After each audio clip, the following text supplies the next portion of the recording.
NEET मामले में आंदोलन कर रहे विद्यार्थियों को आज थोड़ी राहत मिली है। सुप्रीम कोर्ट ने ग्रेस मार्क्स खत्म करने और जिन छात्रों को ये सुविधा मिली थी उनकी परीक्षा फिर से करवाने को कहा है। हालांकि इस फैसले से पूरे छात्र खुश तो नहीं हैं, लेकिन कई सवाल अब भी सुलझे नहीं हैं। एक ही सेंटर के अनेक टॉपर छात्रों पर कोई फैसला नहीं हुआ है। नीट परीक्षा मामले में आज क्या हुआ और क्या कुछ और हो सकता है, इसे समझने के लिए देखिए हमारी ये खास रिपोर्ट। लेकिन अभी भी हम उस निर्णय से संतुष्ट नहीं है। हमारे को देखिए इससे कोई फायदा होगा नहीं। इस साल नीट परीक्षा बच्चों के लिए गले की हड्डी बन चुकी है। पहले पेपर लीक पर विवाद और फिर रिजल्ट में गड़बड़ी के आरोप। 3 याचिकाओं पर सुनवाई करते हुए सुप्रीम कोर्ट ने आखिरकार कह दिया है कि नीट परीक्षा दोबारा कराई जाएगी, लेकिन केवल 1563 छात्रों के लिए। लंबे समय से बच्चे इसकी मांग कर रहे थे। देश भर में छात्र सड़कों पर विरोध प्रदर्शन कर रहे थे और एनटीए पर सवाल उठा रहे थे।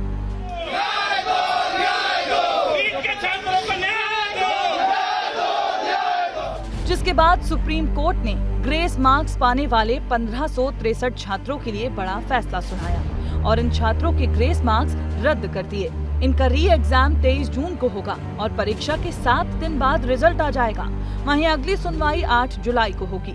हालांकि कोर्ट ने काउंसलिंग पर रोक नहीं लगाई है। सुप्रीम कोर्ट ने जो आज आदेश दिया है कि ये सारी परीक्षा जो भी ग्रेस मार्क्स जिसको भी अवार्ड किए गए थे उनकी परीक्षा दोबारा से कराई जाएगी, ये हमारे लिए एक छोटी सी जीत है। हम इसको एक छोटी सी जीत मान के चल रहे हैं। अभी हमारी बड़ी लड़ाई बाकी है जो कि 8 जुलाई को हम लड़ेंगे। एनटीए ने देरी से पेपर मिलने और समय का नुकसान होने पर 1563 छात्रों को 718 और 719 ग्रेस मार्क्स दिए थे। अब इन उम्मीदवारों का स्कोर कार्ड ही रद्द कर दिया गया है। मतलब साफ है, जिन्हें ग्रेस मार्क्स मिले हैं, री एग्जाम केवल उन्हीं बच्चों का होगा, यानी 24 लाख परीक्षार्थियों में से केवल 1563 बच्चों का। ऐसे में सुप्रीम कोर्ट के इस फैसले पर बच्चों की क्या राय है, वो भी जान लीजिए।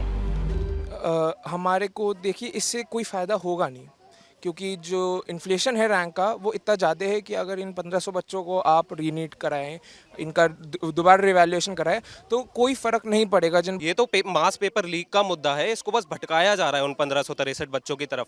अब आप बताइए, 8 जुलाई का फैसला आया है। 8 जुलाई को फैसला होगा सुप्रीम कोर्ट में।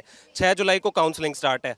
अब अगर 8 जुलाई को हमारे पक्ष में कुछ फैसला आता है तो काउंसलिंग तो ऑलरेडी शुरू हो गई होगी। अब क्या उस काउंसलिंग को पूरी तरह रद्द किया जाएगा अगर हमारे पक्ष में कोई फैसला आता है? अब छात्रों के पास 2 विकल्प बचते हैं। पहला, 23 जून को री एग्जाम में बैठे या फिर पुराने स्कोर को एक्सेप्ट करें और काउंसलिंग में बैठे। जस्टिफिकेशन आया है, उसमें सिर्फ एक ही चीज़ पर चर्चा हुई है। कुछ और भी कई सारे मुद्दे हैं, जैसे कि एक ही सेंटर से 6 टॉपर बच्चों को आना, उनके रोल नंबर भी सीक्वेंस से होना, फिर कई सारे ऐसे कॉमनली बच्चे मिलना जिनके OMR सीट में मार्क्स कुछ और आए हैं और रिजल्ट में कुछ और आ रहे हैं। तो इन पे भी अभी क्लैरिफिकेशन पूरे तरीके से एनटीए को जवाब देना चाहिए। बच्चों को पूर्ण न्याय नहीं मिला है, इसलिए हम लोग अपनी तरफ से जो आंदोलन कर रहे हैं बच्चों के न्याय के लिए, उसको अभी हम लोग जारी रखेंगे। ग्रेस मार्क्स का मुद्दा समझिए। दरअसल नीट परीक्षा में 67 बच्चों को 720 में से 720 अंक मिले। 1563 छात्रों को 100 से 150 नंबर तक ग्रेस मार्क्स मिल गए, जिससे कई बच्चे जो मेरिट से बाहर थे वो मेरिट में आ गए और जो मेरिट वाले बच्चे थे उनके लिए सरकारी कॉलेज में एडमिशन लेना मुश्किल हो गया, क्योंकि नीट की एवरेज मेरिट लिस्ट अचानक 4 गुना ज्यादा पहुंच गई। देखिए, एक तो मैं आपको स्पष्ट करूं, there is no corruption. Specific घटना जो आए हैं उसको सरकार गंभीरता से लिया है। भारत सरकार और उसकी इंस्ट्रूमेंट एनटीए कमिटेड है बच्चों को ट्रांसपेरेंट तरीका से अपने संतुष्टि से न्याय देने के लिए। कोई पेपर लीक नहीं। इस मामले पर अगली सुनवाई 8 जुलाई को होगी। आज हजारों छात्र जिस एनटीए का विरोध कर रहे हैं, वही एनटीए न सिर्फ नीट बल्कि JEE, CUET भी कंडक्ट कराता है। सुप्रीम कोर्ट के आदेश के बाद अब यह परीक्षा 23 जून को कराई जाएगी और 30 जून को इसका रिजल्ट आएगा।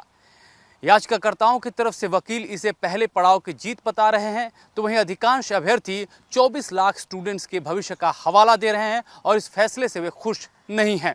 इनका कहना है कि यह जस्टिस अधूरा है। पूरा जस्टिस तभी मिलेगा जब सभी के लिए समान प्रावधान किए जाएं। कैमरा पर्सन रेहान खान के साथ मैं अमृत तिवारी, विस्तार न्यूज़, दिल्ली। वैसे तो आंदोलनकारी इस पूरी परीक्षा को स्थगित करने और काउंसलिंग पर रोक लगाने की मांग कर रहे थे। मगर सुप्रीम कोर्ट ने काउंसलिंग को रोकने की मांग को ठुकरा दिया है और सुनवाई की अगली तारीख दे दी। मगर इस विवाद ने देश में प्रतियोगी परीक्षाओं के खोखलेपन को उजागर कर दिया है, जो निश्चित ही बहुत दुखद है। परीक्षा कराने वाली एजेंसी एनटीए को भी इस पर अपनी पूरी सफाई देनी चाहिए।